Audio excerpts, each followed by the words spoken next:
ओम नमः शिवाय दोस्तों, आपका स्वागत है मेरे चैनल सनातन सागास में। आज एक और कथा लेकर मैं आपके सामने प्रस्तुत हुआ हूँ। ये कथा है महर्षि दुर्वासा की। महर्षि दुर्वासा के बारे में हो सकता है कुछ लोग जानते हों और कुछ नहीं। थोड़े गुस्सैल स्वभाव के थे। श्राप इनके मुंह पे रखा रहता था और किसी को भी श्राप देने में सक्षम थे। ये सप्तऋषियों में से एक ऋषि अत्रि, महर्षि अत्रि और माता अनिसुईया के पुत्र थे। इनका वर्णन बहुत बार बहुत सारी जगहों पे किया गया है। सनातन धर्म में महाभारत में भी किया गया है, महाभारत के पहले भी किया गया है, सतयुग में भी किया गया है। तो कुछ कथाएं हैं जो इनसे रोचक कथाएं हैं, इनके बारे में एक दो मैं उनसे आपको अवगत कराता हूँ। एक कथा है शायद सतयुग के आसपास की, जब एक राजा हुए करते थे, राजा अम्बरीश नाम के। तो ये राजा अम्बरीश के महल गए।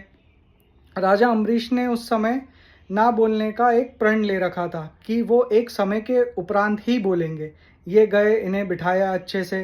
इन्होंने पूछा कि राजन बोल क्यों नहीं रहे हैं। तो मंत्री ने कहा कि राजन एक व्रत रखे हुए हैं और कुछ समय बाद ही बोलेंगे। तो इन्होंने उस बात को अपनी डिसरिस्पेक्ट समझ ली, अपनी बेइज्जती समझ ली और बोला कि मैं राजा अम्बरीश को श्राप दे दूंगा।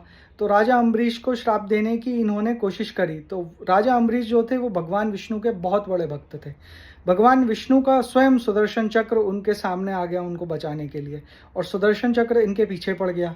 ये तीनों लोग घूमे लेकिन सुदर्शन चक्र ने इनका पीछा नहीं छोड़ा। ये भागते भागते गए वैकुंठ धाम। वैकुंठ धाम में भगवान श्री हरि विष्णु के चरणों के पास जाके बोले कि प्रभु मुझे बचाओ। तो भगवान विष्णु ने बोला कि नहीं, आपको केवल राजा अम्बरीश ही बचा सकते हैं। आपने उनके आतिथ्य का अपमान किया है, इसलिए आप उन्हीं से माफ़ी मांगिए। ये वापस गए राजा अम्बरीश के पास। राजा अम्बरीश ने इन्हें माफ़ किया। उसके बाद ये कथा उधर समाप्त हुई। फिर एक बार की बात है, ये महाभारत काल में कुंती से मिले। कुंती ने इनका बहुत सेवा करी इनकी, और उसके बाद कुंती की सेवा से ये बहुत खुश हो गए। तो खुश हो जाते थे तो बहुत अच्छे से आपको आशीर्वाद वगैरह देते थे। अगर गुस्सा हो जाते थे तो श्राप भी उसी समय दे डालते थे। तो जब वो खुश हुए इतने, तो उन्होंने कुंती से बोला कि मैं तुम्हें एक वर देता हूँ। वर यह है कि तुम जिस भी देव को बुलाओगी, जिस भी देव को बुला के जो उससे मांगोगी वो उसे देना पड़ेगा। तो इनके कारण ही आप कह सकते हैं कि पांडवों का जन्म हुआ। अगर ये वो आशीर्वाद नहीं देते कुंती को तो पांडवों का जन्म नहीं होता, क्योंकि पांडव देवताओं की ही संतानें हैं, नकुल और सहदेव को छोड़ के और कर्ण को मिला के। कर्ण सूर्यदेव से आए, अर्जुन इंद्रदेव से आए, भीम पवन देव से आए और युधिष्ठिर धर्मराज से आए। तो इन्हीं देवताओं को बुला के कुंती ने अपने पुत्रों की मांग करी। फिर एक और कथा है इनकी महाभारत में, कि महाभारत में ये जब पांडव वनवास काट रहे थे, जब उनके पास कुछ भी नहीं था खाने के लिए, कोई महल नहीं था, तो ये पांडवों की कुटिया पे पहुंच गए। पांडवों से बोला कि तुम भोजन का प्रबंध करो, मैं स्नान करके आता हूँ गंगा में। तो युधिष्ठिर ने बोल तो दिया हाँ, पर युधिष्ठिर के घर में एक दाना भी नहीं था खाने को। जब द्रौपदी ने हांडी में देखा तो एक ही दाना था। तो भगवान कृष्ण उसी समय उनकी रक्षा के लिए आ गए। भगवान कृष्ण ने पूछा पांडवों से, क्या हो गया, इतना मुंह लटका के क्यों रखा है तुम लोगों ने। तो द्रौपदी ने बोला, हे केशव, ऋषि दुर्वासा आए हुए हैं, उन्होंने खाने की बात करी है। तो उन्होंने बोला अच्छा, तो वो कहाँ गए फिर। तो उन्होंने बोला कि वो स्नान करने गए। बोला ठीक है, अभी इस हांडी में क्या है। तो द्रौपदी ने एक चावल का दाना जो बचा था वो निकाला कि प्रभु इसे आप खा लीजिए और पूरे संसार का पेट भर दीजिए।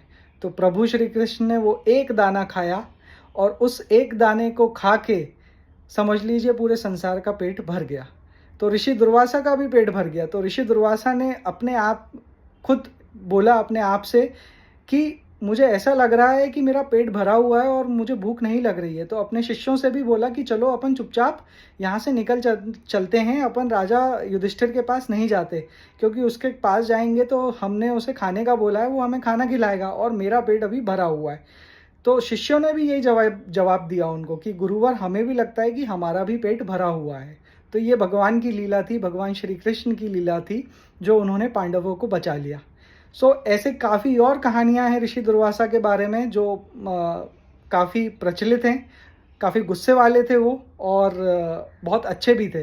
जिस पे खुश हो जाएं उसको वरदान देते थे, जिस पे नाराज़ हो जाएं उसको श्राप दे डालते थे। तो दोस्तों, अगली बार फिर मिलते हैं एक और रोचक कहानी के साथ। तब तक के लिए हर हर महादेव।